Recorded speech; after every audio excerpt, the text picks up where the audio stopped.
अस्सलाम वालेकुम। आप सबको मेरी तरफ से 26वें रोज़ा बहुत बहुत मुबारक हो। माशाल्लाह 26 रोज़े हो चुके हैं। ये है फ्रूट चाट, ये है पकौड़े, ये है पापड़ और ये आ गया भाई शताब। अस्सलाम वालेकुम सभी भाइयों को 26वां रोज़ा बहुत बहुत मुबारक। और ये आ गया भाई दानिश। आज 26वां रोजा माशाल्लाह 27 शब अल्लाह कबूल करे। ये आ गया अब देव। अस्सलाम वालेकुम, आप सबको 26वां रोज़ा बहुत मुबारक हो।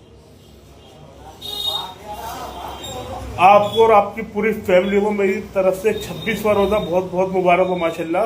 और आस पड़ोसियों को ख्याल रखो। मैं हर वीडियो में यही कहता हूँ, आस पड़ोसियों को घर में अफ्तारी भेजो ज़्यादा से ज़्यादा, ठीक है। और मिलते हैं नेक्स्ट वीडियो में। अल्लाह हाफिज़। लाइक करो, फॉलो करो, कमेंट करो।